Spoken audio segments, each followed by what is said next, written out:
every day. Makes me wanna holler, go away. I need more peace and hope and love. Where do I find it in this crazy old world? I need strategies, strategies for living radio. Your dose of radio rehab. Strategies for living radio.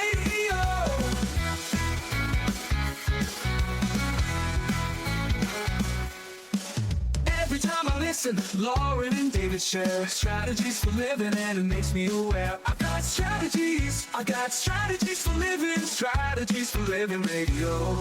Your dose of radio rehab. Strategies for living radio. Your dose of radio rehab. Strategies for living radio. You know we need them. Yeah, we need those strategies for living. Are you ready? You ready for your daily dose of radio rehab? I think I'm ready. I hope they're ready. I do too. Hey folks, welcome into another edition of Strategies for Living. I'm Dr. David McMillian. She is psychotherapist Lauren Leon McMillian. You know, Lauren, there's a lot of people today that, family life, family direction. Yes. A lot of people today are saying, I need more. We need more guidance. We need more information. There's quite the evolution within the family unit. Absolutely. Right now. What if we were to turn to a name that most all of us recognize? Yeah. Who are you suggesting? Montessori. Yes.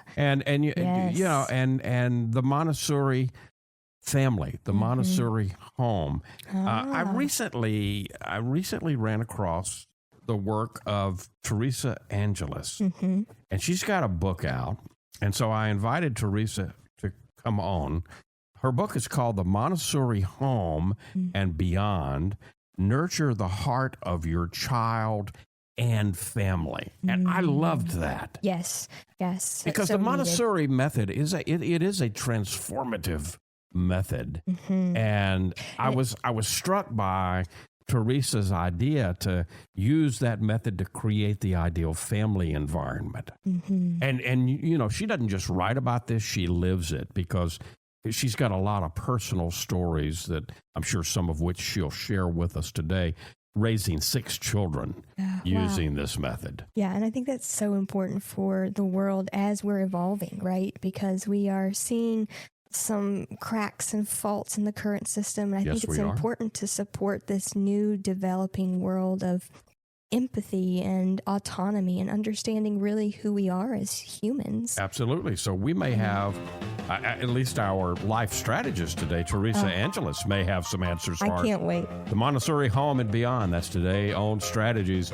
We appreciate you being with us, and we appreciate our sponsors making it all possible. The Robinson Film Center, and Azalea Cleaners, and Pintail Roofing, and Learning RX, and the Balanced Life Wellness Center, and Fertitta's Delicatessen, home of the Godfather, Alligator Italian Sausage, and some pretty good muffies too. Back in a moment with Teresa Angeles, the Montessori Home and Beyond.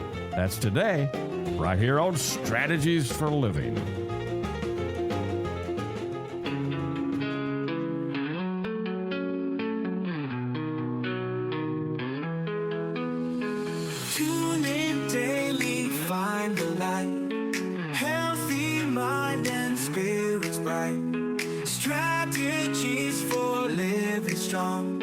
Feel the vibe, it won't go wrong.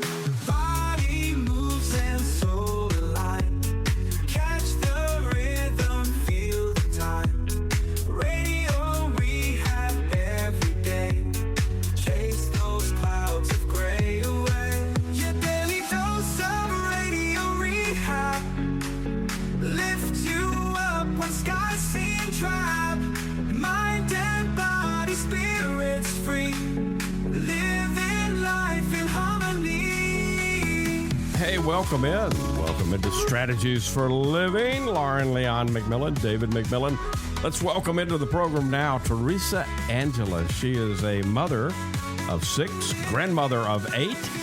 She is an experienced Montessori certified teacher for children 2 to 12 years old and a past homeschooler.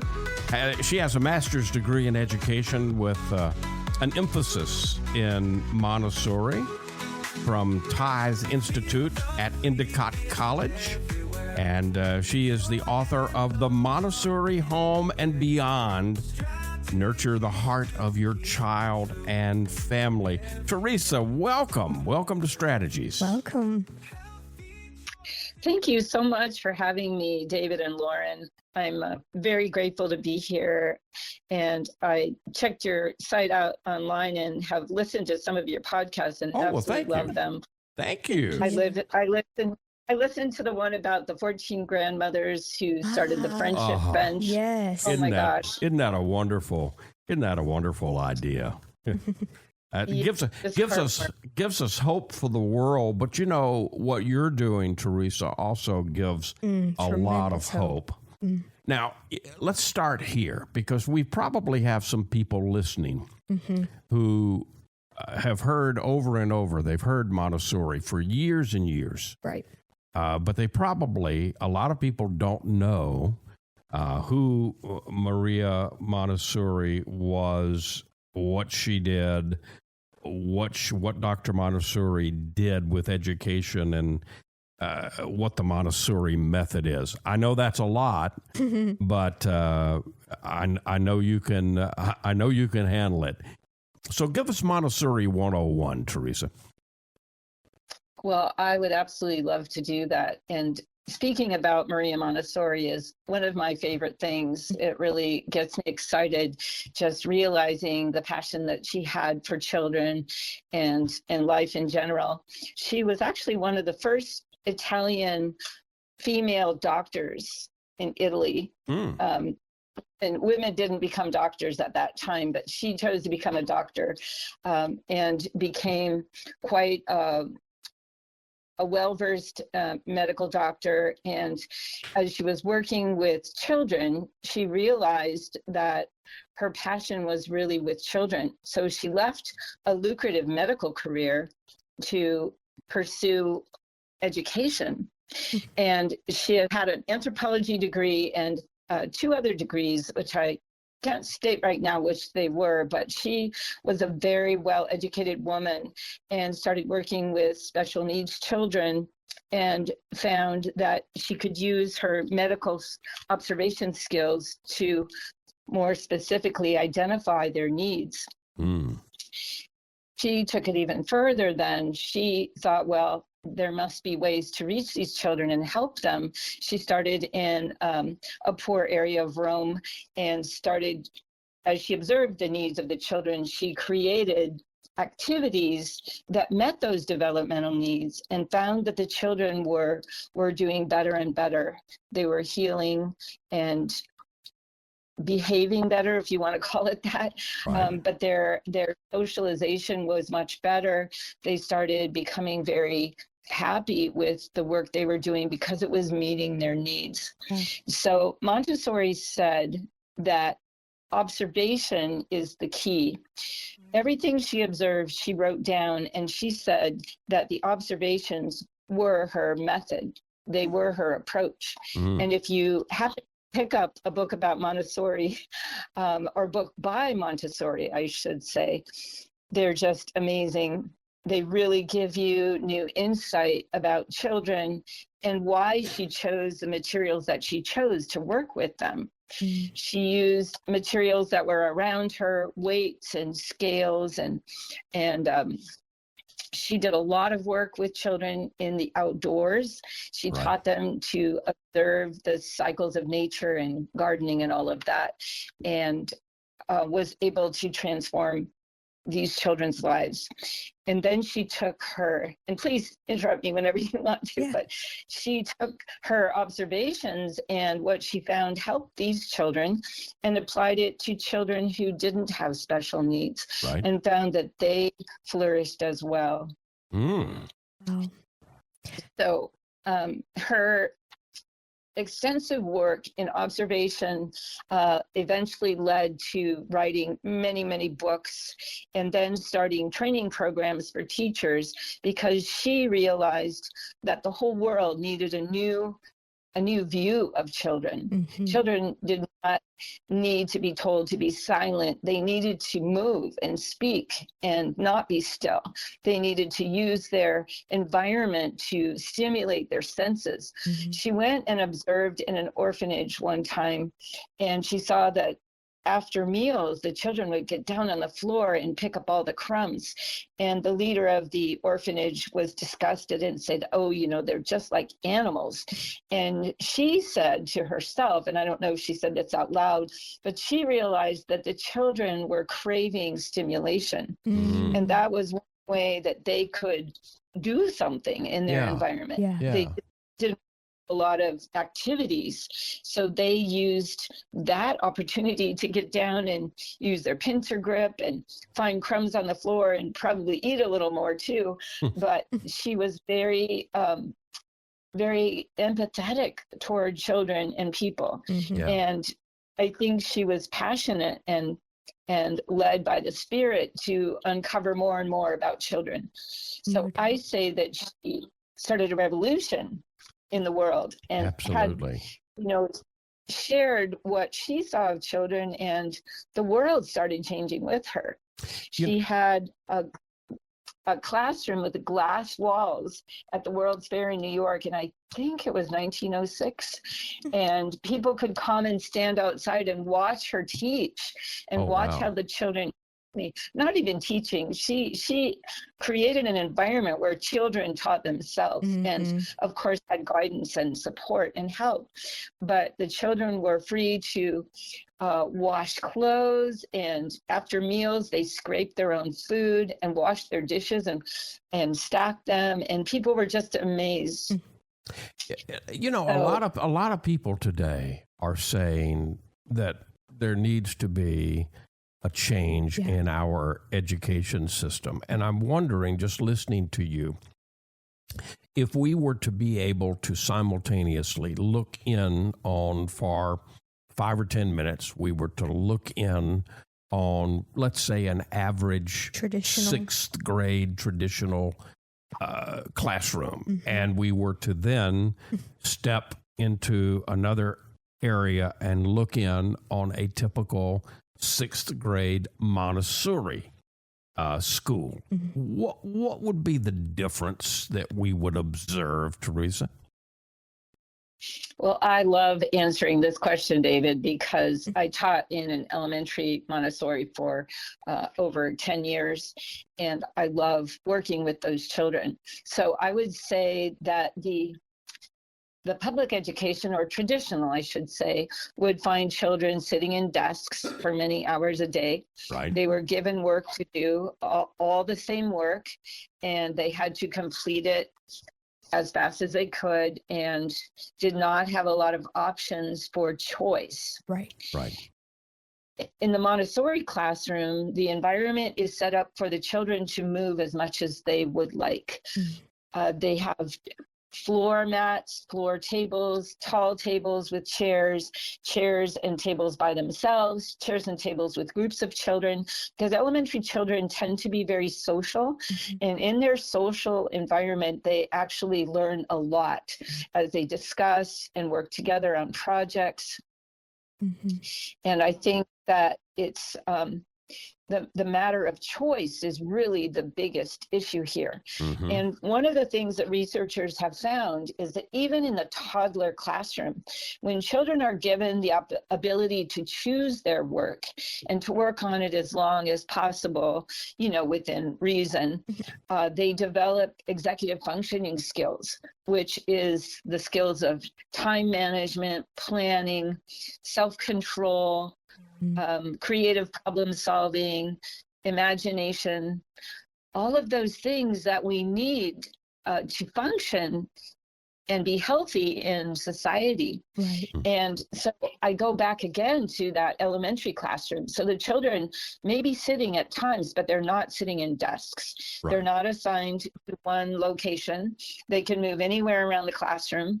And the teachers do have a lot of guidance, I would say. When I worked as a Montessori elementary teacher, we met with our students every week, or I did. Mm-hmm. I met with them. We had they created their own planners, and they filled in what they were going to do in all the different subjects each week, what material they would use, how many problems they would do each day, what kind of writing they would do.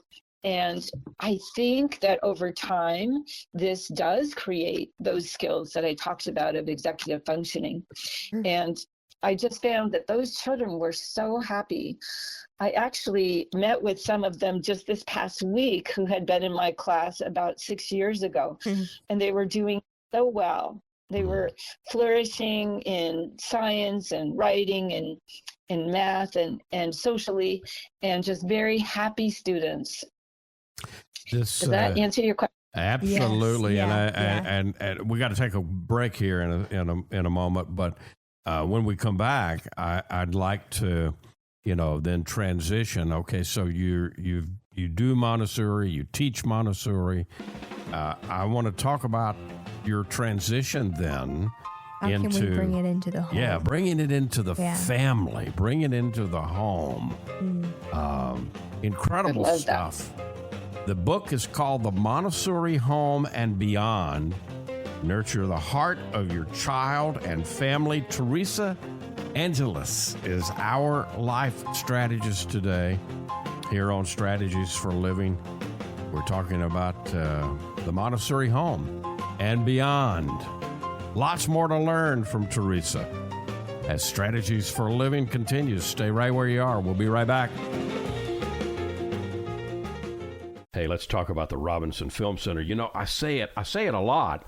There's no place like the Robinson. Absolutely, there is not. 617 Texas Street, downtown Shreveport. You've got so much. You got the movies. You got Abby Singer's Bistro on the second floor of RFC, open for lunch and dinner Tuesday through Saturday. Newly remodeled. Absolutely. Great menu. RobinsonFilmCenter.org is the way you check it all out. You can go to RobinsonFilmCenter.org at any time and find out what movies are showing. Here's the deal. You want to join the crowd, join the fun, become a member. When you become a member, you become a star. You get discounts on movies, you get concession upgrades, you get bistro deals. RFC, 617 Texas Street in downtown Shreveport. I'll say it again. There's no place like the Robinson. There is not, and I'm glad we have one right here. Absolutely. The RobinsonFilmCenter.org. Reading begins not in the classroom, but in your child's brain. I'm Donisa Walker with Learning RX Shreveport. If your child struggles to read, maybe he or she has trouble focusing or comprehending, Learning RX Shreveport offers a science solution to reading problems, working one-on-one with your child, targeting his or her reading skills. Today, call Learning RX Shreveport. Make an appointment to have your child assessed. I know you want to help your child, so does Learning RX Shreveport. Facing the same old problems day to day makes you wanna holler, get away. Looking for the road that'll get me there. Looking for hope and peace to spare.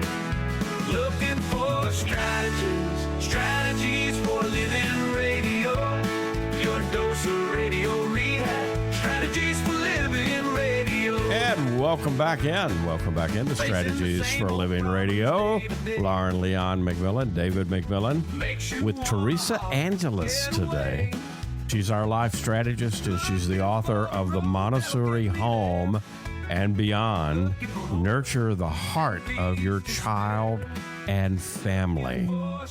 So, Teresa, you taught Montessori. You're a certified Montessori teacher. Where did you get the idea to make the jump into taking the Montessori, bringing your work home, bringing the work home? Yeah.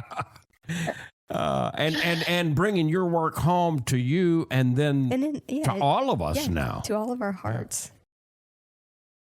Well, thank you for that question. When I first heard about Montessori, I had 2 or 3 children, and I realized that I really needed Montessori. I wanted to create a home and a family that had peace and order from what I read about. Right. And so I took a training for the early childhood Montessori certification. It was an evening course, so I was at home with my children. By then I had 4, and they were all six and under, which is the magical age Montessori talks about of the absorbent mind. Children from 0 to 6, she said, live in an absorbent mind. It's just kind of a mysterious, magical time when children, as I'm sure everyone listening here identifies with that. You know, children are innocent and they're unconditionally loving. They hope, they have faith in everything. Yes. It's just a very amazing time when they can learn quickly. Yes. So anyway, I loved being with my children and I wanted to teach them. So I took this training course in the evenings and then worked with my children during the day and after for some years. And I found that being with them was just the most satisfying thing I could imagine.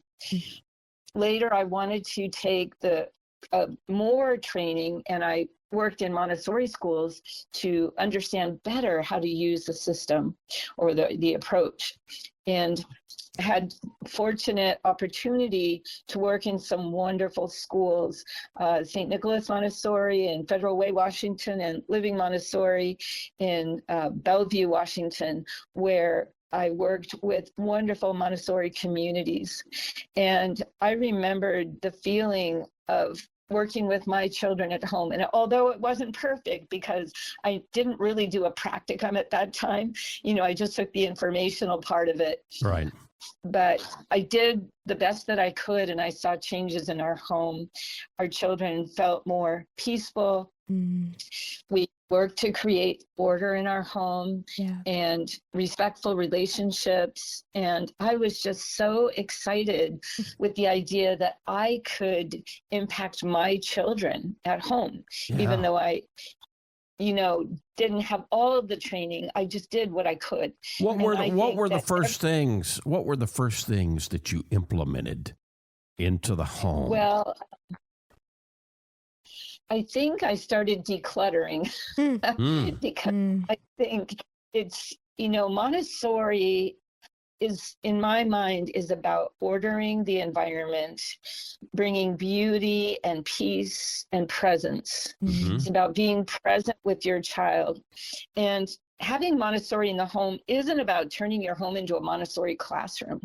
It's not. You can have some of the materials, you can make your own materials, but it's really about small, powerful shifts that transform your thinking and your experience.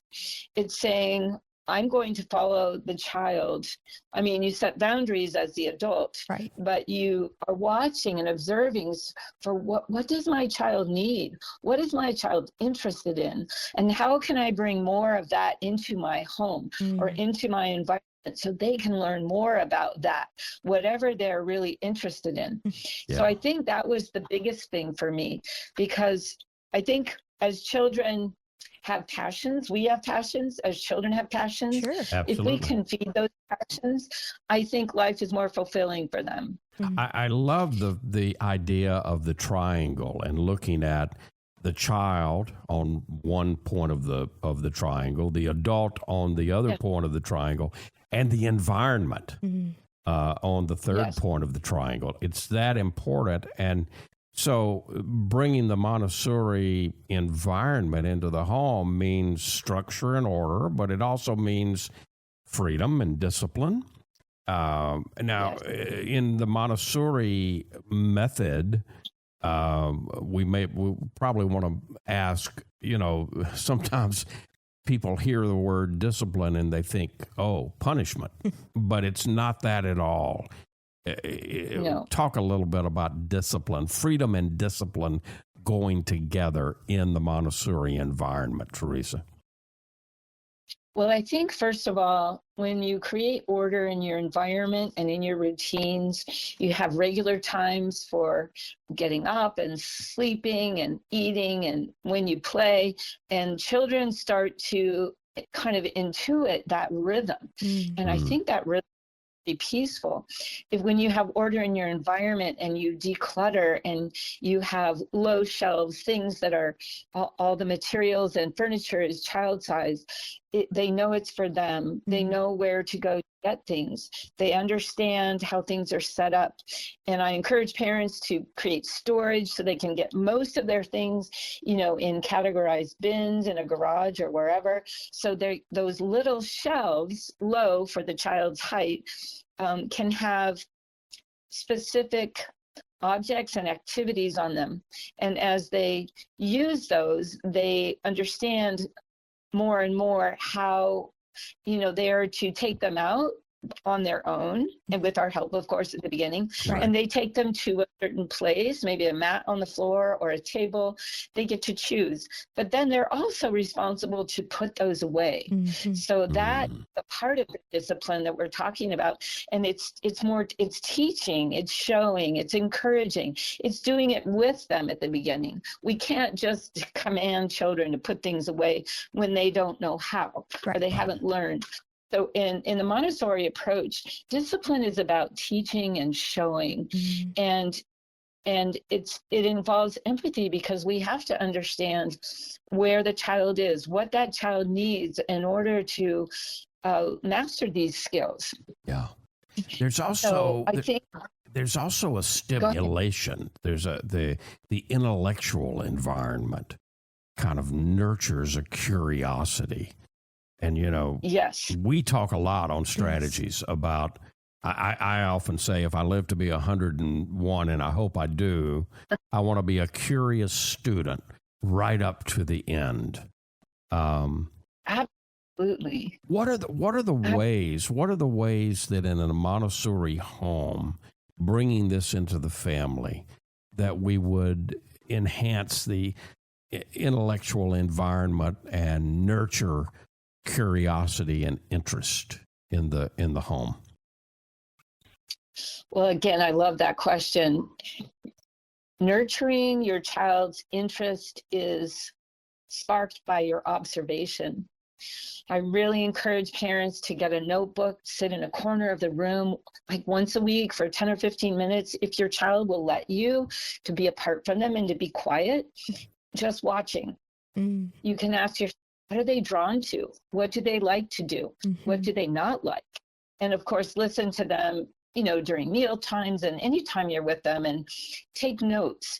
You also can observe yourself and note, what you have a challenge with, what creates irritation, and then reflect on all those notes at a quiet time when your child is sleeping or whatever, and then go after those, do some research. A friend, talk to a therapist, and figure out how can you nurture those interests? How can you heal yourself? Because as Dr. Daniel Siegel said, our best gift to our children is resolving our past issues. Yes. So anyway, I think finding out their interests is number one. And I have used the multiple intelligences to do that by Howard Gardner. He has a magnificent description of 8 different kinds of intelligence that children can have. And looking at that, and there's a chapter in my book about it too, but looking at those, you can more closely identify what does your child love. And then you can bring things into the home. You can take them for lessons depending on how old they are. Right. You can learn yourself. You can check books out from the library, find videos, go to movies, travel if geography is their interest, travel with them. It's just endless. And when the whole family gets involved, it can be just amazing, because you'll find that often families have similar interests. And if not, we can learn about each other's interests. And we can, for example, if we want to take a trip, we can involve our children in studying about it ahead of time, looking at books and videos. They can help estimate how many miles will we travel every day, what kind of what kind of transportation will we need, etc. They can eventually help plan those trips, or even as a teen later plan them for us, Mm-hmm. Yeah. But all of that, and one more thing, Montessori said that the goal is to create independent learners, just as you talked about, David. And doing these things helps our children one by one. And Montessori said the point of her program was to nurture life, to help life. So if whatever their needs are, is it to balance a checkbook when they're older, or is it to, learn to put away their clothes, whatever it is that helps them become independent, that's what we need to be doing for our children. Right. And I have stories I'd love to tell, but I know we don't have a lot of time. Well, we've got about a minute before break, but I tell you what, I'd love to hear some stories. Love to hear the stories. So when we come back, I'm going to invite you to tell that story you're thinking about. This is wonderful. This is wonderful stuff so far. People can get the book by going to the normal places that we buy books from. Teresa, what do you think? Okay. Amazon and Ingram Spark both carry my book. All right. The book is called The Montessori Home and Beyond. Nurture the heart of your child and your family. Man, this is so needed for today. Yep. And I'm so happy that Teresa Angeles is here teaching us right here today on Strategies for Living. And we'll have more opportunities for learning when we come back. Stay with us.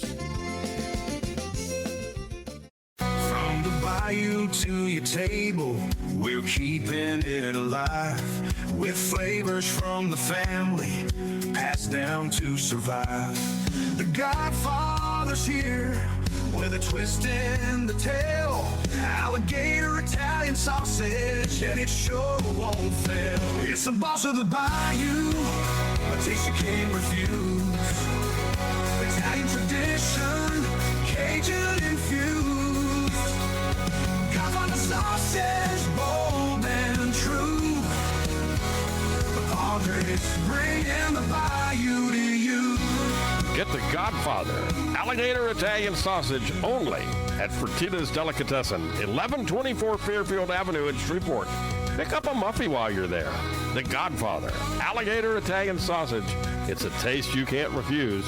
Sold only at Fertitta's, 1124 Fairfield Avenue in Shreveport. Dealing with stress, pain, feel like you're running out of options? When your life is balanced, wellness is a given. True wellness is holistic. It's about the mind, the body, and the spirit, all in balance. Now, there's a place right here in Shreveport that's all about helping us achieve peak mental, emotional, and physical health. The Balanced Life, 117 Kings Highway, right next door to Strawn's. Come see and feel the difference getting your life in balance can be. Many of your friends and neighbors have already learned the difference less stress and pain mean in their lives. You can book a discovery session right now online, thebalancedlife.us. All you've got to lose is stress, pain, or maybe both. Come see and feel for yourself the real difference balanced wellness makes. The Balanced Life Wellness Center, 117 Kings Highway in Shreveport, next door to Strawn's. Thebalancedlife.us. We all have problems every day. We all need help along the way. We need strategies for living radio. And welcome back in. Welcome back into Strategies for Living Radio. Lauren Leon McMillian, David McMillian. Teresa Angeles is our life strategist today. Her book is The Montessori Home and Beyond. Nurture the heart of your child and family. You'll find it, of course, you'll find it at Amazon. Most of us get a lot of books from Amazon. And Teresa, the other location we can find your book? Ingram Spark. Ingram Spark, okay. All right, so just real quickly, I touched on this at the beginning, but there's so many challenges today for families. There's a lot of chaos in most of our in most of our homes, and that chaos is there. It's even if everybody is peaceful, we've got the screens, we've got the computers, we've got our phone devices, we've got a lot of information things being thrown at us, and that's stress. That's a lot of that brings stress, even if everybody else is peaceful. How does what you're talking about, the Montessori home, how does that begin to help the stress that we all have to deal with today? Such a great question. Another great question. And I believe Montessori can be a very relevant roadmap for the challenges that families face, especially today because of the things that you just mentioned and the fact that we don't really have the villages that generations have. Right. Yeah. And we have so many things, so much stuff, like you were saying. So I was talking about decluttering. For me, that's the very first thing, so that I can concentrate, so my children can concentrate and find presence. I think that the Montessori approach can really help families to bond as they turn their attention to one another. Parents, whether your children are in school and you're doing something after school, or you're at home with them, or you're homeschooling or whatever, you taking a few minutes out of your week to really focus on your child, to observe, and then spending time with them, fulfilling what you've seen, can't help but change. And as we're looking at ourselves, Montessori said that the greatest preparation for the teacher was self-observation. That tells you that our interaction with our children is really key in the whole picture. Well, I think what I love about the Montessori, and what I think healed me as an adult, was the order in the environment. Just everything being ordered on every level. Like I talked about, storage in the garage, and then simple shelves, a little learning area. It could be one corner of your 2 little shelves. And I think having ways for children to accomplish their goals really helps them and makes more peace in the environment. Yes. We also can put all of our phones away for periods of time, have a basket in the kitchen where all the adults just put their phones away as much as possible, and we just are present with each other. We have something called a peace table, where children in the Montessori classroom, but also in the home, you can come together and understand what you're feeling, what you're needing, what you're thinking. Oh, wow. And you can express that to another. And it's a process. And we have even a little chart. So a child, and with pictures if a child can't read yet, so they can follow that chart and see what's the first step. And we have maybe a fake flower or a peace pipe that we pass from person to person, as we're talking. Right. I love it. Yeah. I love it. It's an amazing ritual that can help children express themselves, because they can't always express their feelings. Right. But if we help them, this is what you were feeling. Oh, yes, that is what I was feeling. Yeah.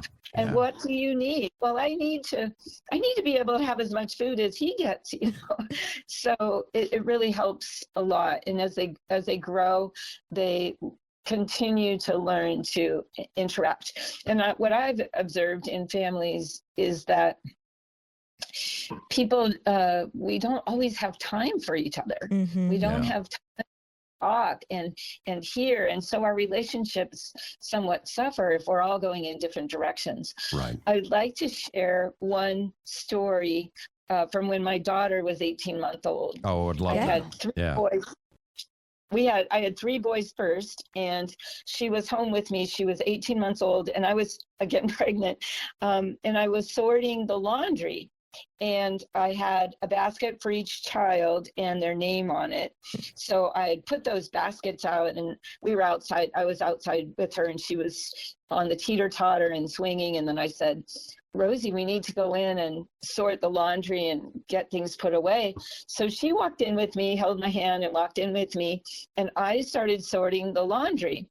And suddenly she picked up one of her brother's shirts, and I had said, I'm going to put this one in Joseph's basket, and this one in Chris's basket, and this one in Daniel's. And pretty soon she was picking up the laundry and putting it into the right basket. She knew whose clothes were whose. And from my speaking about it, she knew which basket belonged to who. And she ended up sorting most of that laundry at 18 months old. Wow. Oh, wow. Yeah. I love it. That's just amazing. Yes, it's just, to me, it was such an aha moment that our children have so many skills that they can develop really young if we give them the opportunity to. But we have to see where they are and what they need. Well, and I also hear you that you developed that connection, that empathy and connection early on. And so between that and the modeling, I think is a powerful tool. Yes. Yeah. Exactly. And I think that children of all ages, I mean, from birth, if you think about it, children are on a momentum to want to be more and more independent. They want to do things. That's why the 2-year-olds have tantrums, because they want to zip up the coat by themselves. Sure. And if you do it, they get so upset, And so giving them the opportunity to develop those skills is wonderful. And I found that working with my own children at home, exactly what you said, Lauren, created that connection. And I think that connection and that willingness to be present is the key to happy families. And then if we can, at the end of my book, I talk about traditions and rituals and celebrations. And if we can then bring our families to choose our traditions and our celebrations and our activities with community, with larger family, whatever, all of that nurtures that great sense of connection and belonging and joy and meaning in life. And what we need so much and today. And that's the beyond you talk about in the book, I suppose. Oh, that is the beyond. There's actually one other element. First of all, do I have another minute or two? Well, no, unfortunately, we got to take a quick break here. But I'm going to invite people to continue the conversation with Teresa Angeles by getting a copy of the Montessori Home and Beyond, where you buy books. This thing is packed. It needs to be on your books. Well, no, it doesn't need to be on your bookshelf. It needs to be where you're reading, in your hands. The Montessori Home and Beyond, Teresa Angeles. We'll be back to wrap up our conversation here on Strategies. Be right back. You're going to see the difference. When you go to Azalea Cleaners, you'll hear about it too. Azalea Cleaners has been fine dry cleaning since 1958, plus laundry, alterations and repairs, comforters, wedding gown cleaning and restoration. You'll hear about it from your friends because they'll see it too. They'll notice the Azalea difference. Azalea is convenient. 732 Azalea Drive, 9220 Ellerby Road, and 9227 Mansfield Road. Plus, the front door of your home or business with Azalea's delivery on demand. Just text SETUP to 249-8283, and Azalea will pick up your clothes and deliver them back clean and fresh to you. You can't get closer than that. That's the Azalea difference. You'll notice it right away. Others will too. The Azalea difference. Fine dry cleaning since 1958. Text SETUP to 249-8283 and get the Azalea difference. AzaleaCleaners.com. Hi, this is Jay Merle for Pintail Roofing. Let's talk about quality. When you hire Pintail to build your roof, here's what you can expect. Quality and quality control are the most important concerns for us at Pintail, and you need to know that Pintail stands tall with swift and professional performance on any warranty call. This is our most important policy. And remember, we're your neighbors. We'll be here for you for the long haul. Our family's lived here for over 100 years, and we aren't going anywhere. On the commercial side of Pintail's business, Our fluid-applied roofing solutions can save thousands of dollars over conventional commercial roofing options. Call Pintail at 226-ROOF for a free inspection of your home or commercial building. That's 226-7663. Pintail Roofing. What's the condition of your roof?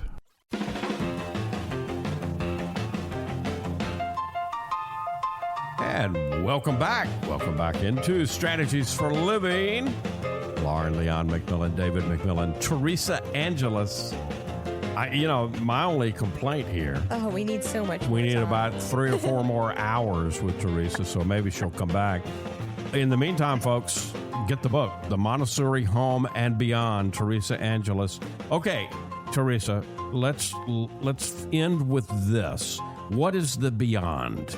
How would you describe the beyond? Montessori talked about the absorbent mind of the child 0 to 6.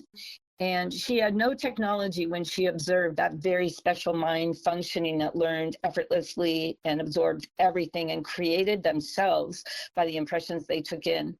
Right. What I have discovered is that neuroscience in the 1990s came out with the understanding of left brain and right brain, the right brain being a totally creative, sensitive, intuitive part of us. Yes. Right. And what I've learned, what I think validates Montessori's findings, is that the child begins in the right brain. The brain begins with the right brain and grows till it integrates with the left brain by age 6.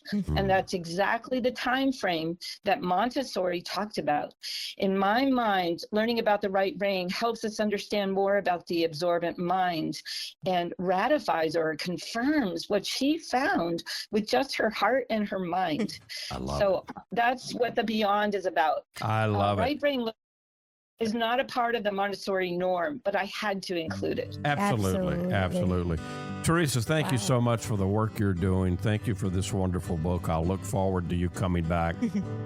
In the meantime, folks, The Montessori Home and Beyond, Teresa Angeles. Thank you for tuning in. Thank you for joining us today on Strategies.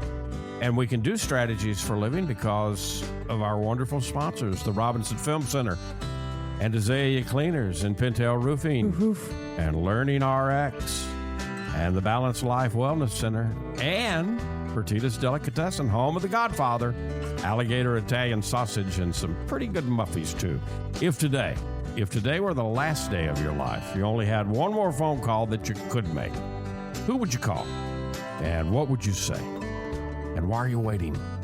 Make the call.